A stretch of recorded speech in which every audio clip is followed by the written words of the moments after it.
Day 2 video number 6 आणि आजचा topic आहे गुड डेब्ट वर्सेस बॅड डेब्ट. कर्ज तुमचा मित्र का शत्रू? नमस्कार मित्रांनो, आज आपण अशा विषयाबद्दल बोलणार आहोत ज्यामुळे लोक आर्थिक अडचणीत सापडू शकतात. तो विषय म्हणजे कर्ज, डेब्ट. तर मित्रांनो, कर्ज घेणं चुकीचं आहे का? तर उत्तर आहे नक्कीच नाही. काही कर्ज तुम्हाला श्रीमंत बनवू शकतात, तर काही कर्ज तुमचं आयुष्य उद्ध्वस्त करू शकतात. तर अशाच गुड डेब्ट आणि बॅड डेब्ट मधला आज फरक आपण समजून घेणार आहोत. डेब्ट म्हणजे काय? म्हणजेच कर्ज म्हणजे काय? तर आज उधार घेऊन पैसे भविष्यामध्ये व्याजासह परत करणे, यालाच म्हणतात कर्ज. तर प्रश्न हा नाही मित्रांनो, की कर्ज घ्यायला पाहिजे की नाही. पण प्रश्न हा महत्त्वाचा आहे, की कर्ज आपण कशासाठी घेत आहोत ते. कारण कर्ज आपण घेऊन त्यामधून आपल्याला फायदा होत असेल, तर ते नक्कीच आपल्या फायद्याचं आहे. गुड डेब्ट म्हणजे चांगले कर्ज म्हणजे काय?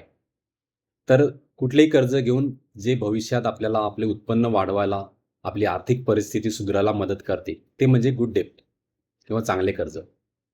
उदाहरणार्थ शिक्षणासाठी कर्ज घेतलं, आपल्या व्यवसाय वाढीसाठी कर्ज घेतलं, आपलं आर्थिक उत्पन्न वाढवण्यासाठी कर्ज घेतलं किंवा एखादं आपल्याला इन्कम सोर्स जनरेट करायचा असेल, त्याच्यासाठी कर्ज घेतलं, तर त्याला म्हणतात गुड डेब्ट किंवा चांगलं कर्ज.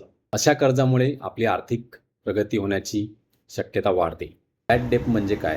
अशी कर्जे जे तुमचं उत्पन्न वाढवत नाहीत, पण फक्त खर्च वाढवतात. उदाहरणार्थ, ई-एम-आयवर मोबाईल घेणे, क्रेडिट कार्डवर अनावश्यक शॉपिंग करणे, फॅशन किंवा इतरांना दाखवायसाठी, शो ऑफ करण्यासाठी खरेदी करणे. हे कर्ज फक्त तुमची खर्च वाढवत असतात, तुमचं उत्पन्न वाढवत नाहीत. तर तुमची ई-एम-आयज किंवा हप्ते वाढवत राहतात. 3 प्रश्न स्वतःला विचारा कर्ज घेण्यापूर्वी. ही वस्तू माझे उत्पन्न वाढवेल का?